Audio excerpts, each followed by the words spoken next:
Hey, good morning, good afternoon, good evening, wherever you are. Scott Luton, Greg White with you here on Supply Chain Now. Welcome to today's live stream. Greg, how we doing? We're doing great, Scott. How are we doing? You Uh, doing? How is your half of the we doing? Wonderful, just hot, hot, hot, hot. Even though we were outside walking in the garden, picking some more green beans this morning, the humidity was stifling, as they say. It builds really fast. I mean, even here, it starts off pretty cool, but it builds really fast. So, got up this morning was 77, felt like 77. Yes. By 2 hours later, it was 85, felt like 93. Feels like Okay. 93. So, Well, let me throw some numbers at you. This oh, summer, we're up to 7 green beans grown. By next summer, I'll have enough for a full pot. I'm hoping. We'll see. it's so maybe your garden's a little shaded. I don't know. What is it? I think it's all about the gardener. But anyway, I know you're today, doing your best.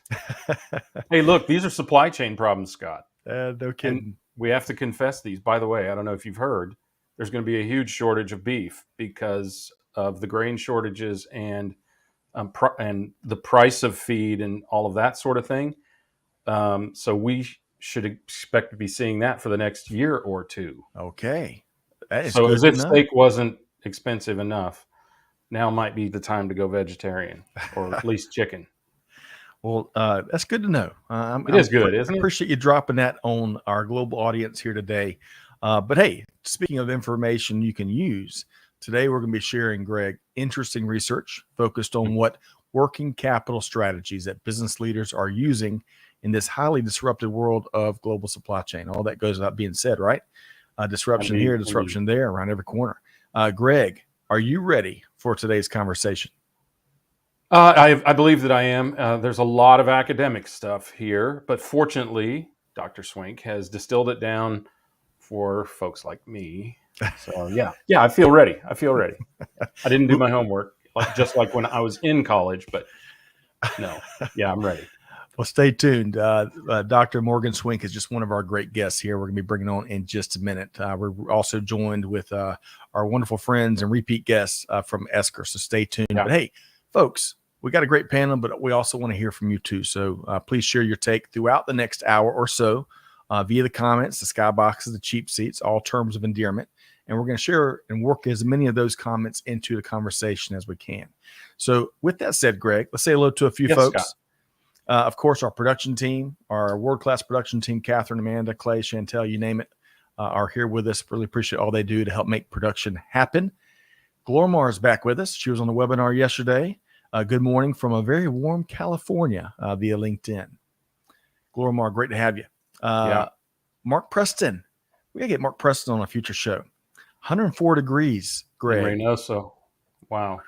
Man, Mark's find some shade and stay there, Mark. But hope you and your family Or are doing water. well.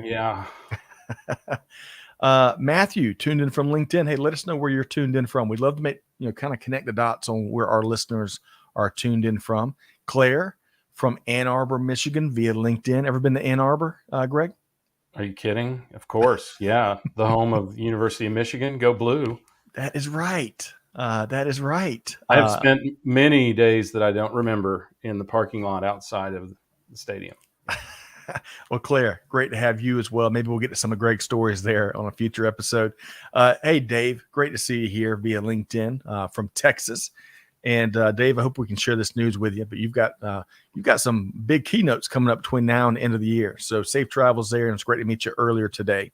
Yes, we'll be selling tickets after the show. That's right. Master Sergeant Jeremy During. I think I've got that right. Greetings from Oh my Kansas. gosh, he's even in Kansas. Greg, we got to connect the dots here, huh? Heck yeah. So let's see if he's out. Probably not in Junction City, but I wonder if he ever served in Junction City.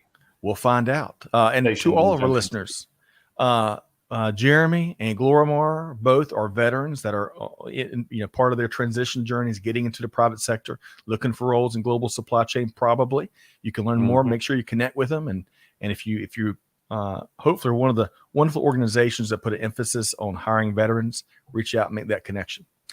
Okay, So, Greg, with no further ado, we got so much to get into today. Looking forward to learning a ton here.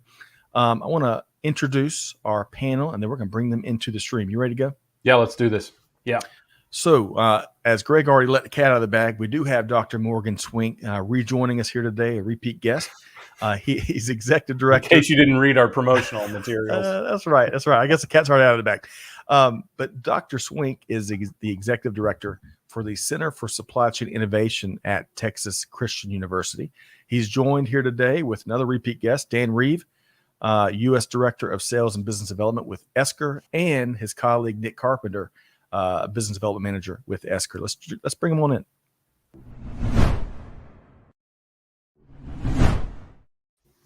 Hey, Morgan. Good morning. How you doing? Good morning. Doing great.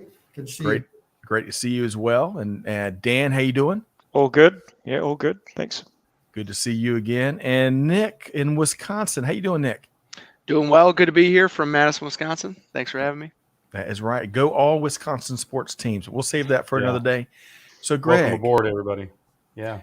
Greg, do you happen to know, as we want to start with kind of a fun warm-up question, Greg, do you happen to know whose birthday it is today? I do. Am I supposed to say at this point, or Please go right ahead? Hulk Hogan, The one and only. of course. Hulkamania. If we're talking about wrestling champions, you got Ric Flair, who probably, most people's list would be number one, and then you got Hulk Hogan.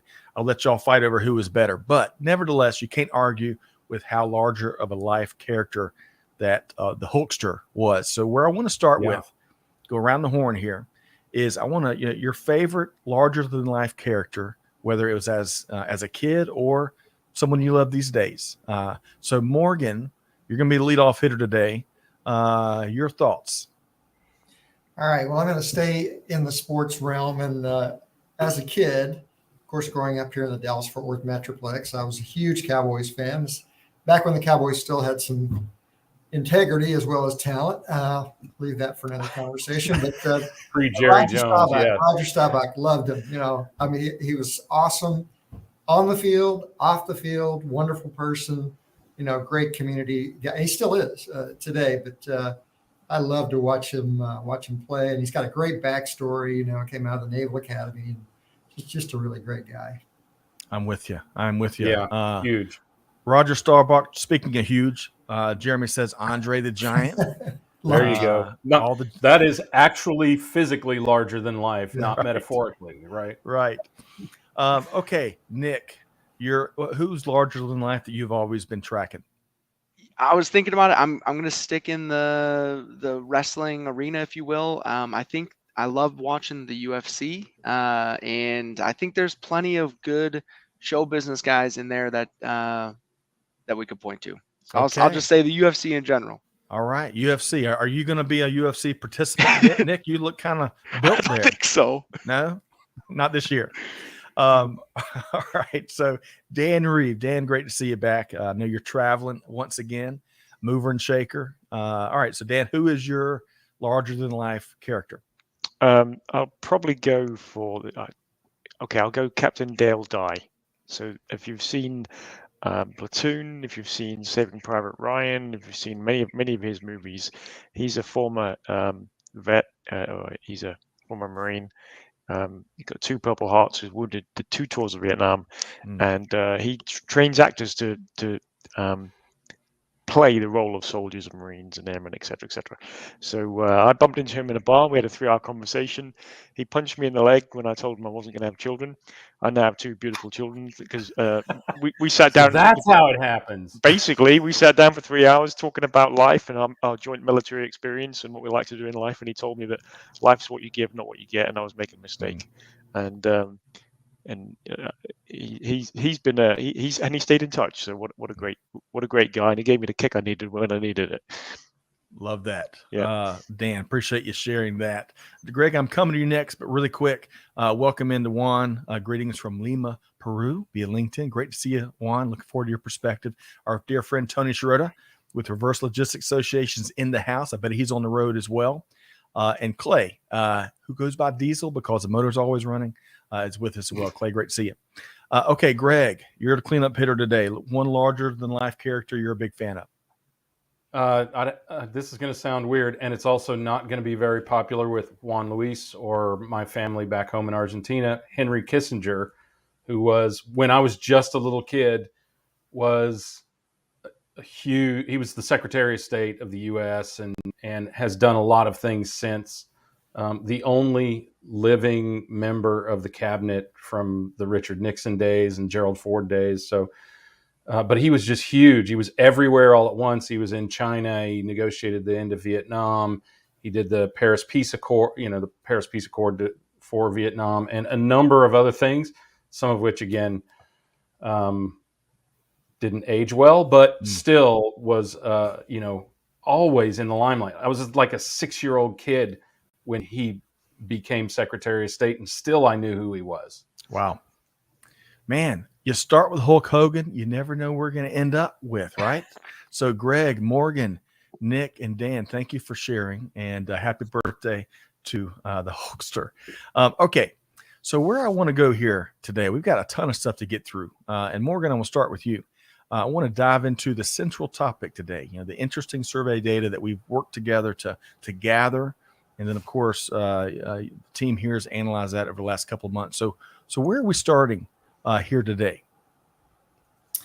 Well, we at TCU, myself and a few colleagues have been really interested in kind of what's going on in the working capital world, how companies are strategically applying working capital to address a lot of the supply chain challenges that obviously we've seen through the last couple of years, but also how that affects partners, customers, and suppliers.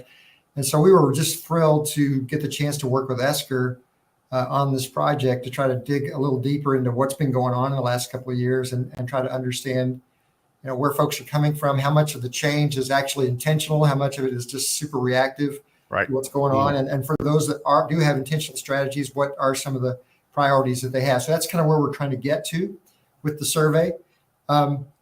Just to give a little level setting here, background, a couple of really, Greg would probably think these are very academic. And by the way, Greg, there is a quiz at the end here. So oh, great.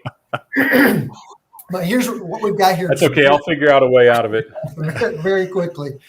So we're looking at a bunch of industries. These are all manufacturing industries. And what I've plotted here is the inventory level relative to the same period in 2019, so prior to COVID. So if you're looking at the first set of lines there, 2020 Q1, that would be the percentage difference in days of inventory. So we're scaling everything by sales, right? Relative to the same quarter in 2019. And as you can see, a lot of industries saw huge upticks in inventory in Q1, Q2 of 2020. Those top lines there are leather goods, petroleum and coal, furniture, cars, apparel, all the kinds of things that you might expect demand just kind of dropped rapidly. And so inventory spiked up. Interestingly, on the bottom side, that bottom blue line, kind of blue aqua line, the one that goes into negative territory in Q3 is, anybody want to guess? Any guesses? High demand. What? Any guesses, Greg, Nick, or Dan? Got to be a vice of some sort, right? Well, it's actually miscellaneous manufacturing, which is games, toys, sporting goods. If any of you tried to order golf clubs in that time period, like I did, you couldn't get them. So we had, electronics is also down there. So all the kind of things you've heard about that everybody started to soak up, during the pandemic, they all saw big drops in inventory. And I'll just make one more quick comment, and then we'll move on to cash because I know we got to get moving here. But that line, that blue line, is a perfect illustration of the bullwhip effect, what I would call it, because they went negative in inventory, lots of demand. And if you plot them all out to the end of the year, they're actually at about 20% above 2019 level inventory. So they all ordered stuff, and then demand kind of leveled out. And so now they're sitting on a lot of inventory. And the other ones, cars, medical instruments, furniture, they're all in the plus category. A lot of that sitting around right now waiting to be sold. So that's what inventory looks like. Cash is an even crazier picture. And I had to cut the top line because some of these are so crazy. But And again, a lot of this was just reactive to what's happened. Some of the big folks who went up into twice as much cash as they had in 2019 were apparel, textiles, building materials. Saw a lot of growth in cash. And at the end of the year, the average company, that big black line is the median, not the average, the median manufacturing firm now is sitting on about 30% more cash than they were at the same time in 2019. So the bottom line is everybody's been through a lot of volatility, and we're all risk averse, and there's tons of cash, and in some cases, lots of inventory that people are still sitting on because they just don't know what's going to happen next. That's my interpretation of that. Yep. So given all that volatility, we decided to, as we said, get into a survey to kind of drill down into some of these questions about how people are managing working capital. And the survey really quickly is, we got about 140 respondents from all sizes of industries, a good mix there, and also, all sizes of companies, and a pretty good mixture across industry. We've got about 14 industries represented in the survey. So the first question we asked was, given all that's going on, what still remains kind of your number one thing that keeps you awake at night? And we asked them to rank these different possible challenges or concerns, top to bottom. So what you see here is the percentage of people who said, overall inflation is the number one thing we're worried about right now. About 25% of people said that, and about 60% of people put that in the top three. So the blue line is the top, made it into the top three. So you can just see the difference. Inflation, constraints, disruptions is still really important in a lot of people's minds. Down at the very bottom is taxes and regulatory constraints. So that's kind of how that shook out. Yep. So let's pause there, and we'll bring the visuals back. But Dan, I want to start with you. Based on what the first part of the survey data and some of the other data that Morgan shared, what comes to mind for you, Dan? It totally makes sense. In the last 3 weeks, I've met leaders within, C-level leaders at tool manufacturers, food production companies, global printing companies, and they've all said, look, pretty much within 16 to 18 months, they said, we think we're going to have continued supply chain disruptions, and therefore cash is king, and we need to make sure that we're prepared for the just in case. So the points that Morgan mentioned seem bang on, especially folks preparing for what comes next. Right. Okay. What comes next? Are we all sitting on the edge of our chair in some ways, kidding and non-kidding, to some degree? Nick, what comes to mind for you? Yeah, I think Dan's right. I mean, we're seeing this from the angle of companies paying attention to their procure to pay cycles, the cash going out the door to help fuel the business, and then their order to cash cycles, the cash coming into the business, and how they're engaging with customers. And I think we're hearing the value of a dollar today is going to be worth less in the future. So it's important for us to pay attention to our AR processes. I think we're hearing folks focusing on their order management because they don't know if demand's going to go off a cliff or drastically increase, and they're going to be stocking out. So once you throw some supply chain disruptions in there too, I think that's where we're seeing a focus on those two main processes. Yep. If we go back to the procure to pay piece, I think what we're seeing is folks, said they want to have more cash available. Sometimes it's because the suppliers out there now expect to be paid upfront in cash, or increasingly companies need to bring on more suppliers, have more diversity, because it's harder to get raw materials or get goods produced and finished. Well, the problem is, if you don't pay those suppliers quickly on time because you don't have cash flow available to do so, you might be at the back of the queue. That's right. And if you're at the back of the queue, your customer suffers. So we're seeing increasingly companies have to bring on more suppliers, and you've got to do your due diligence and be careful with that. They need to do it quickly, but they can't bring on bad actors who might expose risk to their brand. And there's definitely that growth where folks are saying, okay, during the last the Great Recession, there was this trend of, okay, we want to see companies, Wall Street wanted to see companies with extend terms, sitting on cash. Well, I think that's continuing to some extent. And at the same time, well, how do you turn to your supplier and say, okay, good news, we're going to go from 30 days to 90?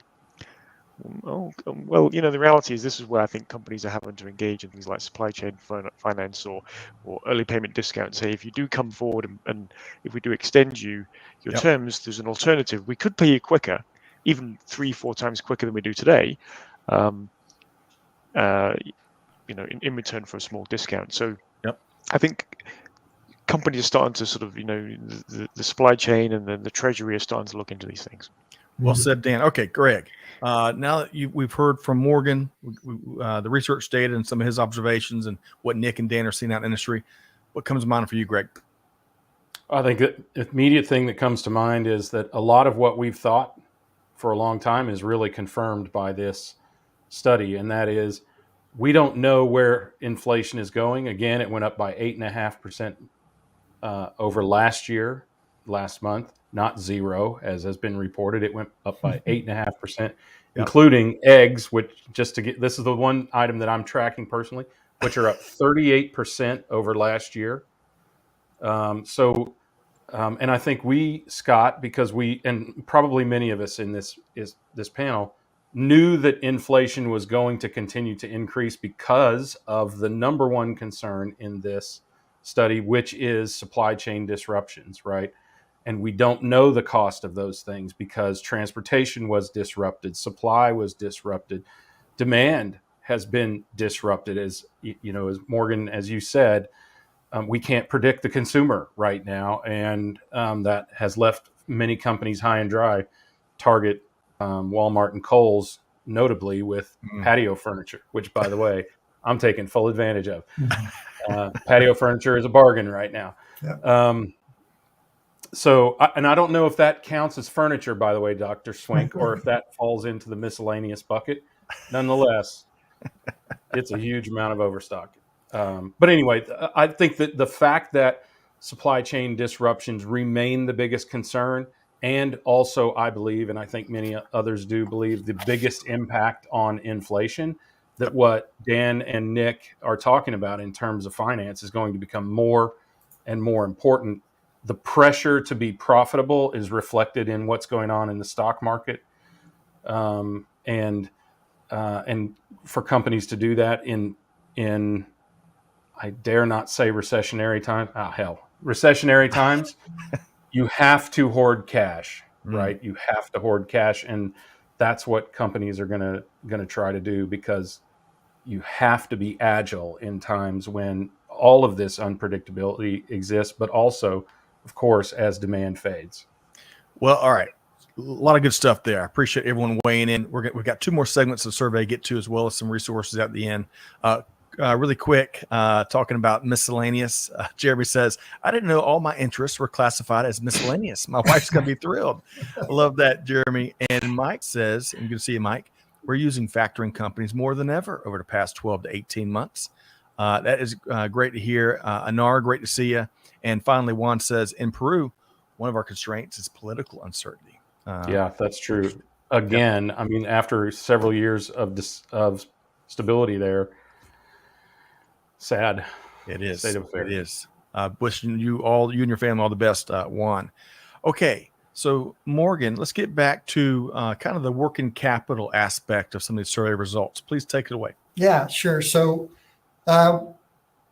just to comment on the cash real quick before we move in, and we'll get into this a little bit, but a good question is, well, how are they raising cash? Are they cutting expenses? Are they slow paying suppliers, which we talked about a little bit? There's a lot of pros and cons to that, many cons. Are they increasing short-term debt? We'll try to talk about that a little bit. This question is just saying point blank, we've seen a lot of volatility, as was displayed earlier, in working capital levels. How's this happening? Is this something that's intentional? Is it something you're managing directly, or is it something that's just kind of happening because of market forces? And you can see in the results here, it's a mix here, but most of it's unplanned. About 25 to 30% of folks would say, yeah, we've been intentional about managing cash and receivables and inventory and payables.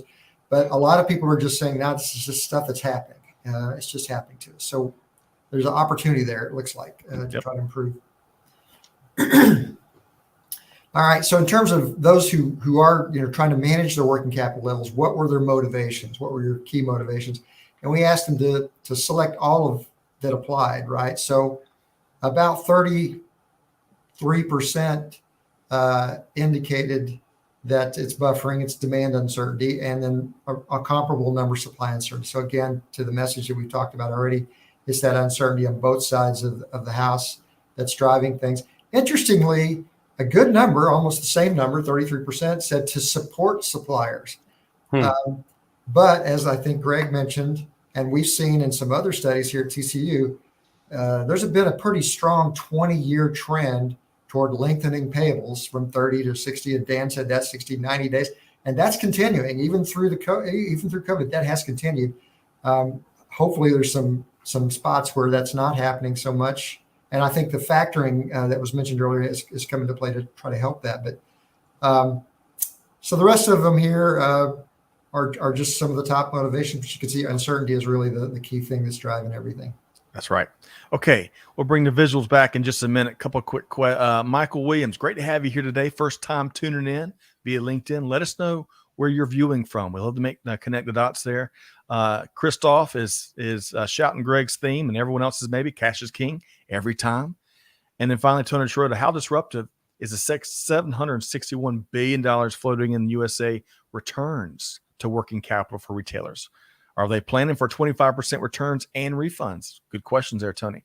Okay, so Dan, I'll come to you next. Talking about these, some of the working capital findings from the survey that Morgan has walked us through. Your thoughts, Dan? Well, I think we talked about the payable side. The receivable side is a big focus too. I think there's this big trend in trying to remove friction for the customer. One, to retain the customer, and you need that too if you're going to grow your revenues. But also, I think removing the friction, allowing the customer to pay online, allowing the customer to view their status, it all part of accelerating that cash collection cycle. And I think where you can give the customer more credit, folks are looking for automatic and insights. These guys deserve more credit. Let them have it. These guys are risky now. You didn't realize that, but something changed in their part of the industry. Okay, you might need to tighten that up. But what I'm hearing from receivables and finance leaders is we want to accelerate the process of collecting our revenue, be it through automatic reminders, making it easy for folks to pay through auto pay, etc. And the other point, I think the gentleman on LinkedIn hinted at this. Reverse logistics, fixing issues. So if somebody short pays you, if you're a manufacturer and somebody short pays you, well, you might not discover that until that cash comes in, and you quickly need to sort of find out, okay, is it reasonable? Can we investigate it? Do we have to go to a portal and find out the information? Have we got the bill of lading?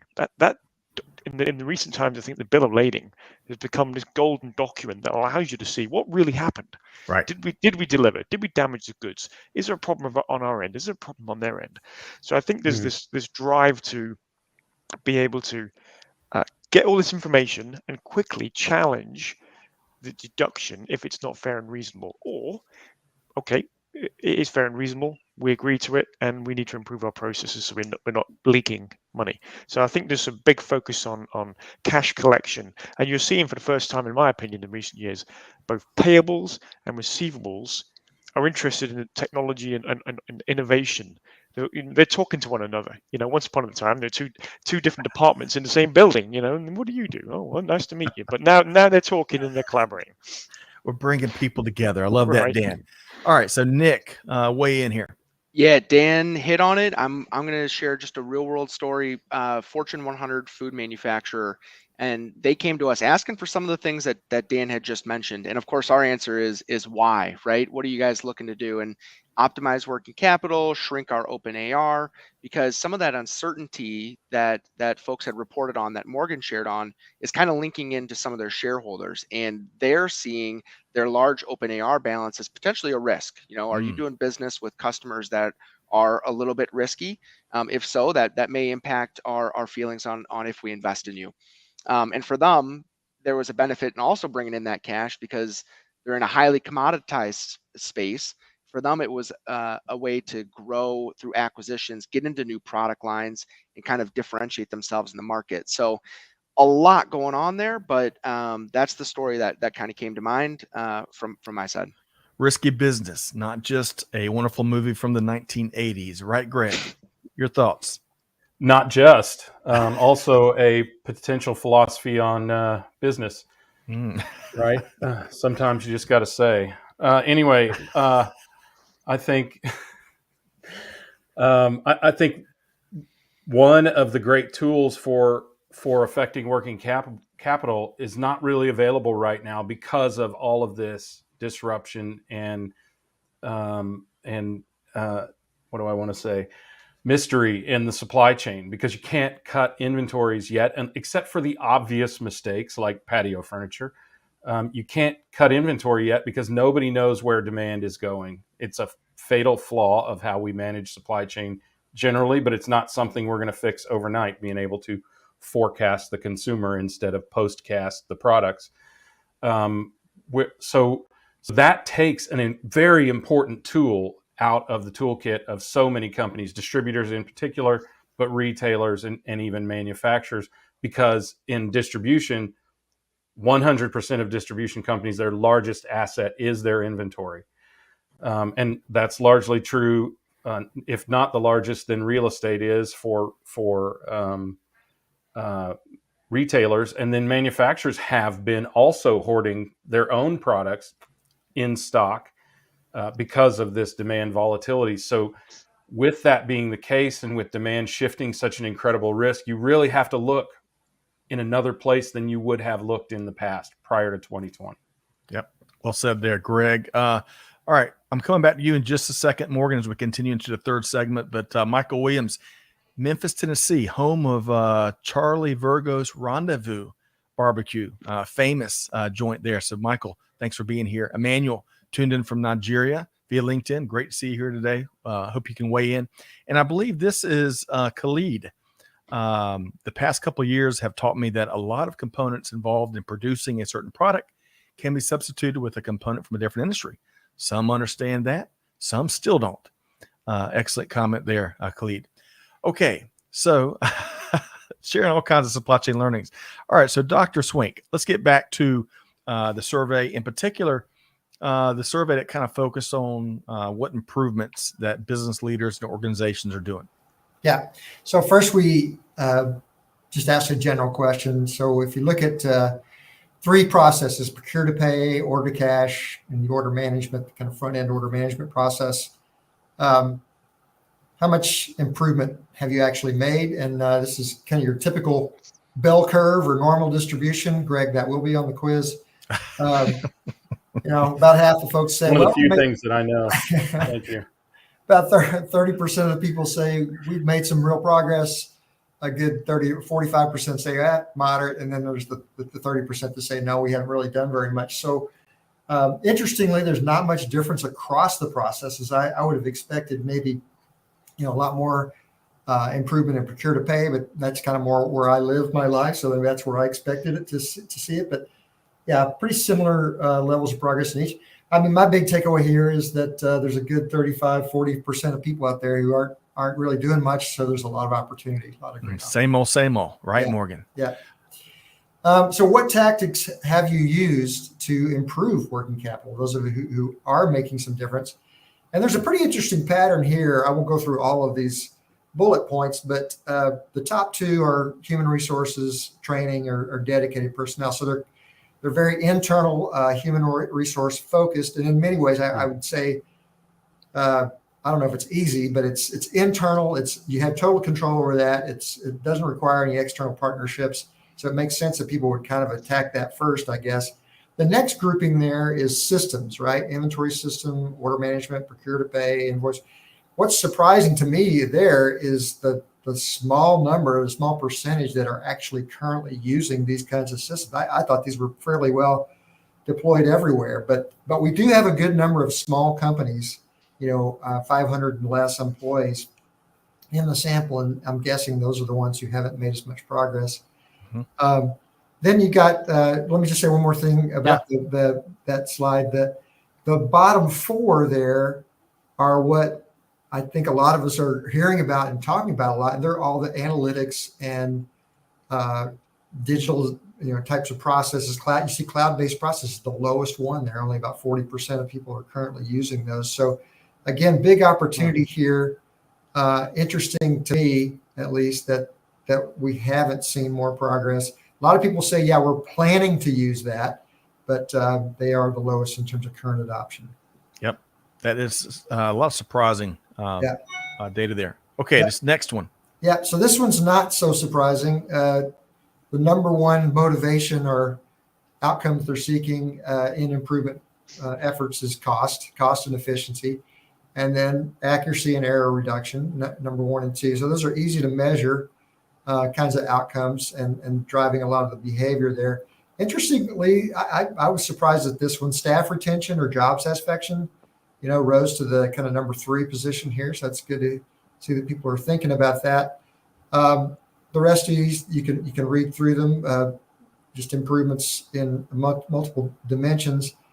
I was encouraged to see that a lot of people check many different outcomes here, and even aiding with talent recruitment. I didn't, that was one of the Esker folks' suggestions to put that in the survey. It actually gets some attention. It looks like at least almost 30% of people say, "Yep, that's one of the things we're trying to do." Interesting. Okay. All right, we're getting through a lot of data, a lot of aspects of leadership, business leadership.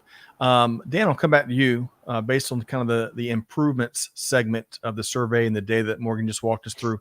Your thoughts? Yeah, thank you. That slide was really good.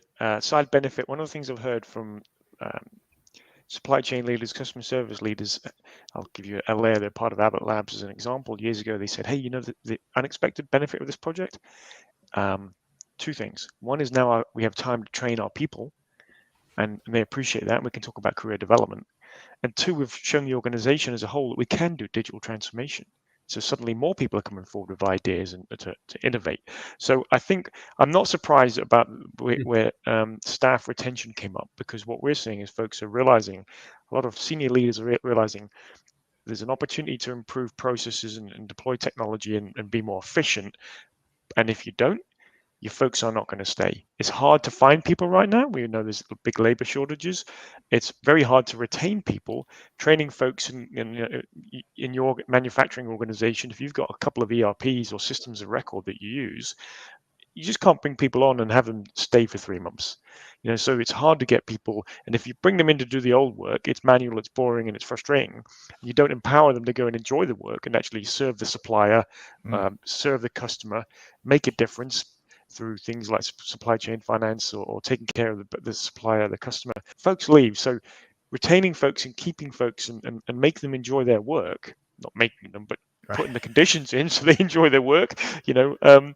It's a bit like the old adage, morale will improve up or the beatings will continue. That was on the wall when I went through basic training. Like, right, thanks for that. But basically, folks are really paying attention to technology, not just for efficiency, but also for retention, and they realize it has a wider impact. Yep. Invest in your people, give them tools, help them make their jobs easier and help them find new aspects of more rewarding work as part of their role. So a lot of good stuff there, Dan. Nick. Yeah, was at a customer experience conference earlier this year, and they talked about, if we're trying to get our employees to improve the customer experience and be that shining light with our customers, we've got to remove the administrative burden from their day-to-day. They can't play air traffic controller with 7 different monitors looking at the ERP system, the CRM system, their email, maybe transportation management system. And I think one of the things that jumped out to me from Morgan's research was how he said, a lot of companies are early in this journey or not maybe using some of this technology. And I think what we see with some large companies that have grown through acquisitions is they've got multiple sources of truth.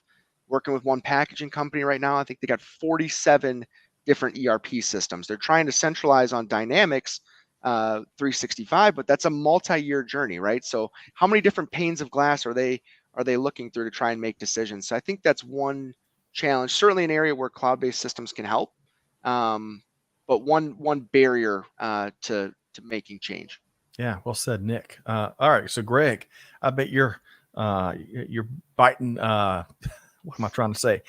You're chomping at the bit. itching. Yeah, chomping at the bit. Thank Yeah, you, Greg. that You're reading too. my I am mind there. itchy. Chomping at the bit. What's your thoughts here? Well, I think it's interesting. You can tell the timing of this research, which is really fresh, because and yet the tide is turning rapidly, right? But you can tell people are very sensitive to being able to get and retain personnel just about the time we're going to see an inversion towards layoffs and that sort of thing, again, as the economy slows. But that doesn't change the argument if you think about it. The current generations, as they come into the workforce, they expect an app-like experience from their technologies. They don't want 7 screens. They sure as hell don't want 47 ERPs. Most of them don't even know or care what an ERP is. They just want to focus on the solution to the business problem that they are charged with, right? And frankly, they shouldn't care. So whether you're trying to bring people in and retain them, right, or you're going to have to downsize your organization, as many companies already are, you need that automation. You need a more frictionless experience. You need something that is more simple and targeted on the task at hand, so that either people who demand that out of their jobs, Gen Zs and millennials, right, of course, or the fewer people that you have can do more work with fewer hands. So either way, you have to dial up the technology in order to keep, or take it, or take the place of human capital. Well said. And to that, as Morgan pointed out, there's a lot of folks kind of doing the same thing, right? Not taking anything away from how hard they're working, but they're doing the same thing. They're not looking for ways to improve whether their employee experience or customer experience or the technologies that they're leveraging. So it can be a daily decision to make. We've had a lot of that discussion, haven't we? I mean, where we all have grand intentions of automating or adding technology or systemic solutions to our business, but we don't. Everybody everybody says they're going to, and we've had this discussion many, many times, Morgan. They very often don't follow through on that. And what's stunning about that, as somebody who has sold technology in the past and understands the benefit that it can bring of any kind, is that the benefit is so apparent. Yeah. And yet I think the pain for too many companies is not sufficient enough, but it's about to be. Well, that's why there are companies like Esker that are doing really well, right? Because folks are getting it. They're getting it. They're leaning in. They're engaging with the experts. And we'll touch on that in a second. Hey, to our panel, we're ahead of schedule. What in the world? We're ahead of schedule. So here's a little heads up. How is that possible? How is that possible? We're gonna share a couple of resources with our audience here in just a second. But be prepared. I want to get each of your one key takeaway from the whole conversation, from the survey. One key takeaway before we wrap up here today. Okay, so you're going to make Morgan take the quiz also. That's right. Turning the tables. Yeah, and by the way, I like it. Frictionless. That is one of my favorite new words, along with orchestration. That just conjures up some powerful images, I believe. So thank you, Greg, and the rest of y'all that use those. Okay, so let's share a couple of resources. We were just talking about Esker. We've been fortunate to have Dan and Nick and the team join us a couple times before. So let's make sure folks know how to connect. So Dan and Nick, Dan, let's start with you. Beyond email, how can folks reach out and connect with you, compare notes, and check out some of the resources that Esker brings to the table? Yeah, email or contact me through esker.com. Yeah, or you can find me on LinkedIn as well, naturally. Just Dan Reeve at Esker. And Dan, it's not like the NFL Hall of Fame coach. No, it's not Dan Reeves. No. It's Dan Reeves. This is important. We need to clarify this because, especially as I live close to the Broncos Stadium, and they've been in the news a lot recently for new quarterbacks, and they stole a fairly important individual from the Packers organization. I'm a little bit bitter about. As you can tell, I'm married to a Packer family, and I'm a Packer fan. So let's get that out there. Oh gosh. All right. Sports coming up next here at Station 9. But Nick, how can folks connect with you and all the good things you're up to? Yeah, I think LinkedIn's a great way. We've got some really good content out there as well. I want to do a special shout out for that Transforming the DNA of the Customer Service Team ebook, because a lot of the companies we're working with, customer services reporting up through supply chain, and they're that first layer of contact for a lot of supply chain processes. One that's really hot right now that we're seeing a ton of companies dealing with is this huge uptick in where's my order? Everyone with the supply chain disruptions, people asking what's the status of my order, and it's now counterintuitive because it's placing more work on the companies to try and keep up with this volume that they're not able to focus and proactively communicate. So that's a great resource if that's relevant to you. Well, if Thank you, you're talking Nick. about, if Nick, if we're talking about order to cash, I think we've seen a lot. Well, we've heard from a lot of supply chain leaders in that building material space. And when we had the big freeze in Texas and petrochemical plants were out, they were saying, "Look, it's a nightmare because we can't get the plastic gutters made, or we can't get the rainwater downspouts, etc." So there was a lot of. I think they've been through the ringer this year. The building materials folks, ironically, because huge demand for housing, huge amounts of building, and then what the supply chain leaders who often, as you said, customer service teams report up through supply chain. It seems 8 out of 10 times nowadays to me. There's obviously been that shift over the last few years. But what they've said is, well, okay, if taking an order is 3 steps out of 30, Right. you credit check, take the order, place the order, make sure we've got the right products, maybe substitute the products if need be. But then there seems to be this huge amount of expectation in terms of, just like when you place order on Uber Eats, Greg, and I know you've done it. We've all done it. And you place the order, and you're like, "Where's my order?" You track the guy, Tracking it, or the lady, turn by turn. Where's my food? Have I got 3 minutes? Have I got time to get that shower and get dressed and be ready when they turn up? So anyway, I think there's that sort of demand, and we see it dramatically over the last 2 years. I want the customer service I want the customer service that I get as a consumer in business. I want to be able to track my product. When I place that order with you, not only do I want you to say, "Yeah, I got your order," I want constant feeds to say, tailored to my business as to when will I get the order, give me an advanced shipping note, tell me how you're going to pay me. I find a lot of organizations are really trying to custom their communication back to the consumer at the Right. moment. And so back to, hey, you've got folks in customer service. If 3 steps out of 30 is receiving the order, they're trying to free up their folks to remove the friction because there's all these other things they've got to do. And Right. the building material leaders said, "Man, my folks, the minute the order comes in, they're scrambling. Where can I get product from? How can I get ahead of my competition to get the material so we can even do the job on site and Right. supply the builder?" So the amount of pressure has gone up. And Yep. I think that's part of that order to cash cycle as well. As, okay, companies are under pressure to improve working capital. Well, if you want to get paid, you've got to take care of the customer. And that means Right. you've got to get hold of the materials, you've got to pay the suppliers so that you do get the materials. But there's a big rush there and a lot of pressure on that customer service team, I think.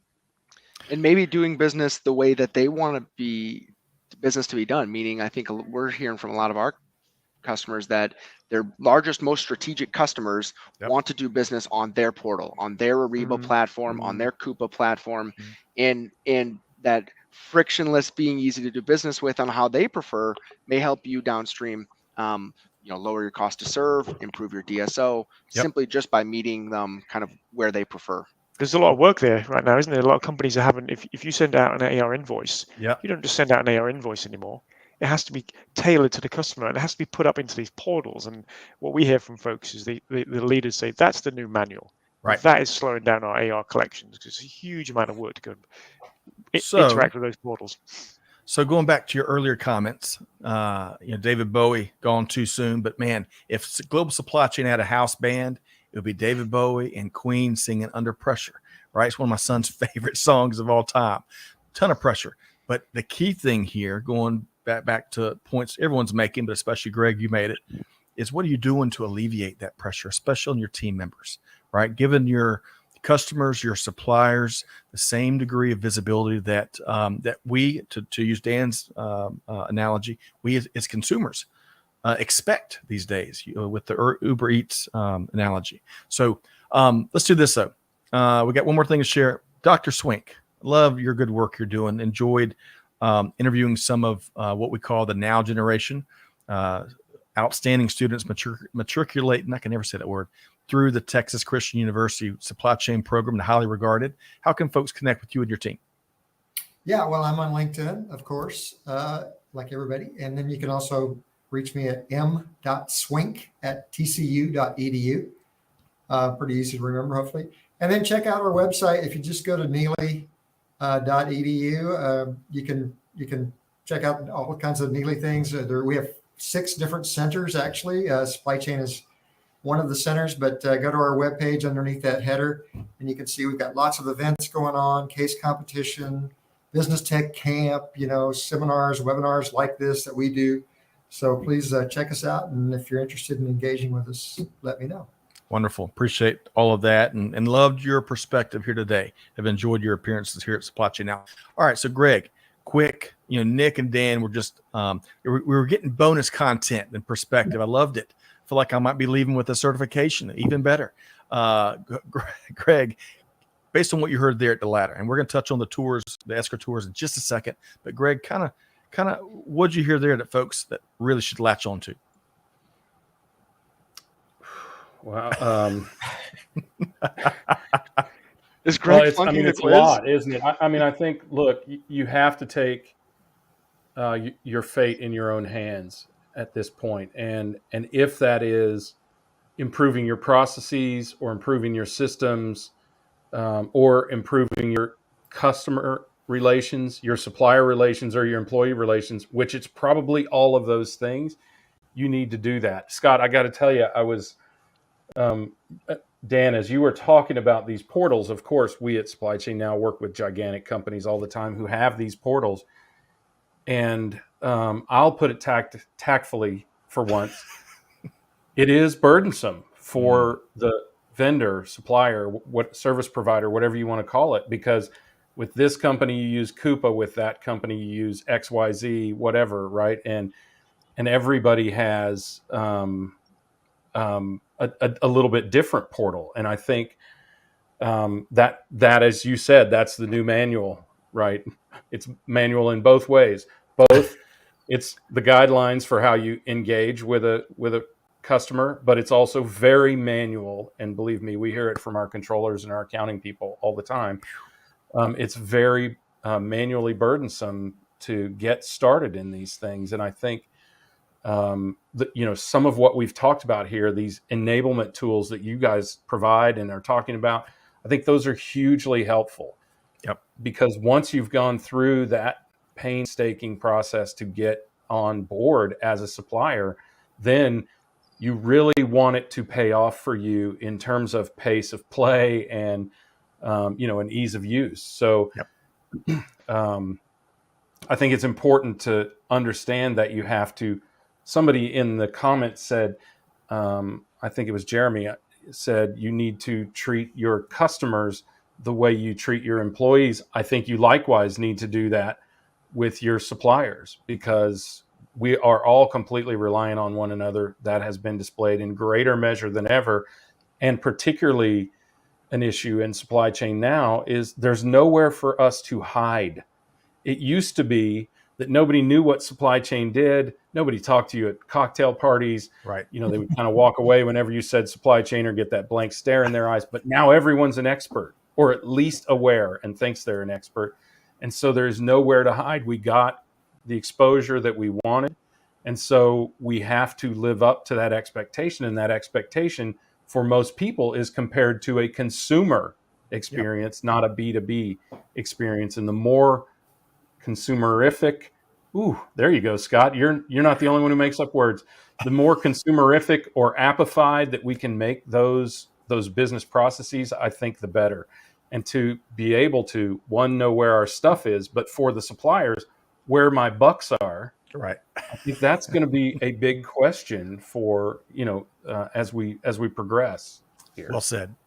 Well said. Really quick, Shelly Phillips, who is a dynamo. Y'all have to get connected, Dan. She also lives near the Broncos Stadium, so y'all have to get together and chit-chat football and global supply chain. Okay, fast and furious finish here today. We're going to get everybody here. We're going to get their final takeaway in just a second. But, hey, let's touch on this other resource that caught our attention. Esker Tours. I love this notion. But Nick, give us a little more insight into what folks can expect. Hey, last time we did this was 2019, pre-pandemic. This is an in-person event being hosted in Chicago. So if this is a relevant conversation to you, you're in the Chicago area or want to be in the Chicago area, this is a great event. It's a roundtable type event with supply chain, customer service, finance leaders focused on how order to cash, process improvement, leveraging technology, implementing change management can really help give a competitive edge. So this is really good stuff. I'm so excited. We've got some consultants. We've got some leading Fortune 500 manufacturers that'll be there. It's going to be a dynamite event. So subtle plug, not so subtle plug for this event. Hey, check it out. Thursday, October 20th in the wonderful, beautiful city of Chicago, Illinois, 10 a.m.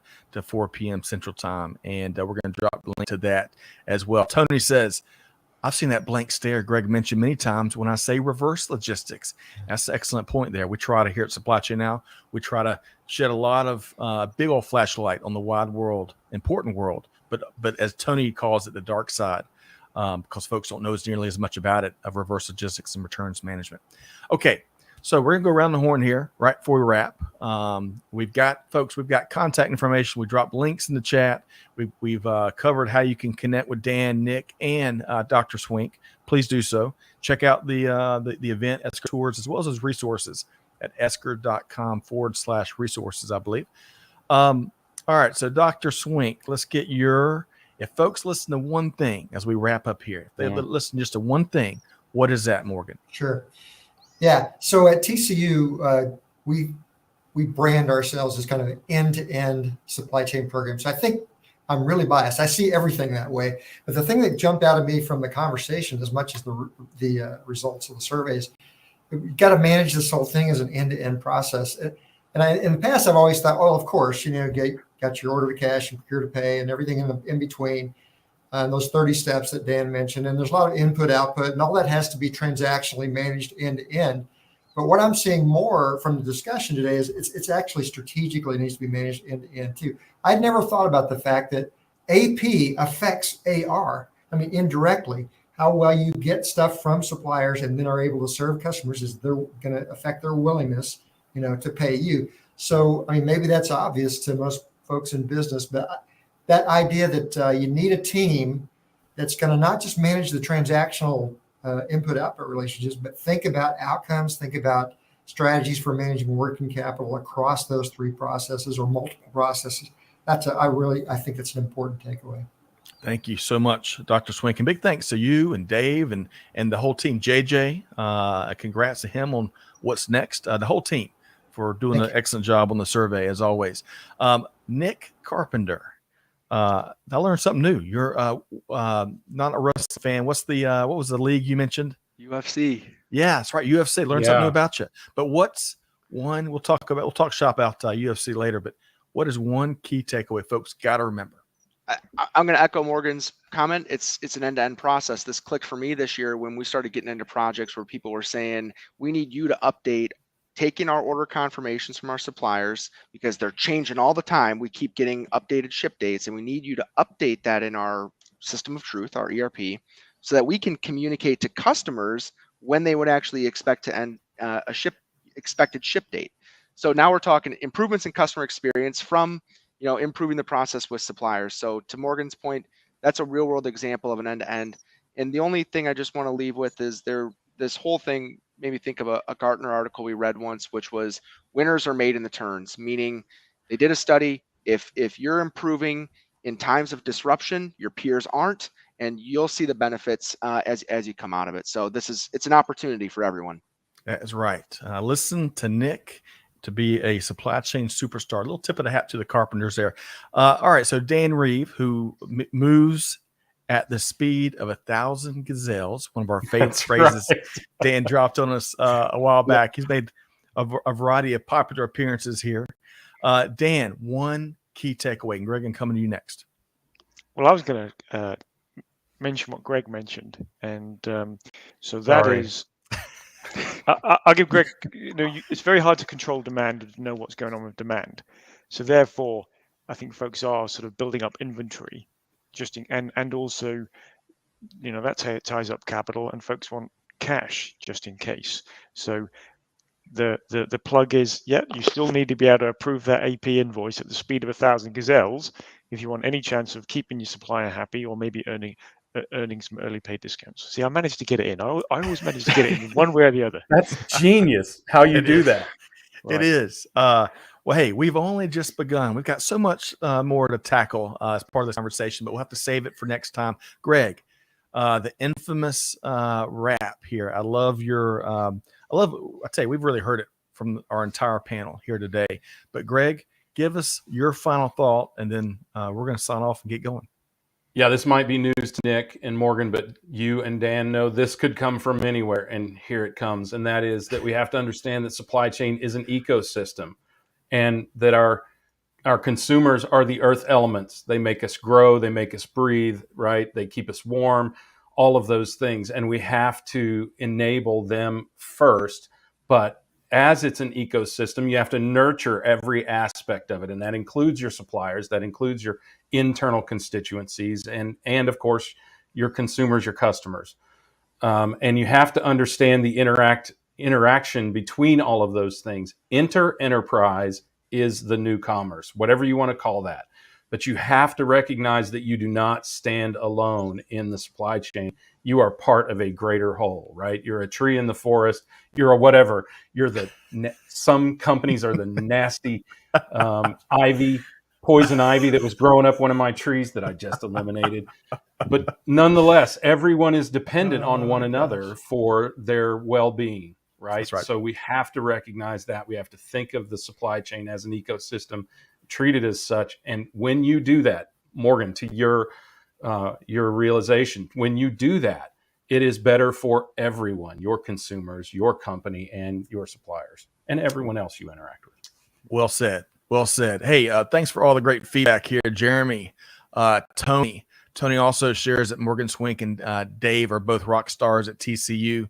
Asan, Michael, great to have you here today. Hope you'll join us again from the beautiful city of Memphis, Tennessee. And thanks for everyone else that joined. I know we couldn't get everybody's comments here today, but folks, that's going to wrap it up. Make sure you reach out to Morgan, Nick, Dan, and Greg. Make sure you check out those Esker resources and Esker Tours, which is back, baby. It's going to be a great event, October 20th. Make sure you connect with Dr. Swink's team. I tell you, outstanding, churning out top talent that we so desperately need in global business, but especially global supply chain. Greg, always a pleasure to knock this out with you. Big thanks to our production team and everyone that showed up and showed out. For now, though, we got to leave it here.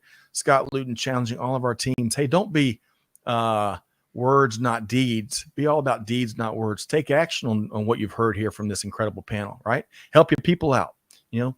Make it easy, make life easier, make their jobs easier and more rewarding. Take that action. But whatever you do, Scott Luton challenge, do good, give forward, and to be the change that's needed. And with that said, we'll see you next time right back here at Supply Chain Now. Thanks, everybody.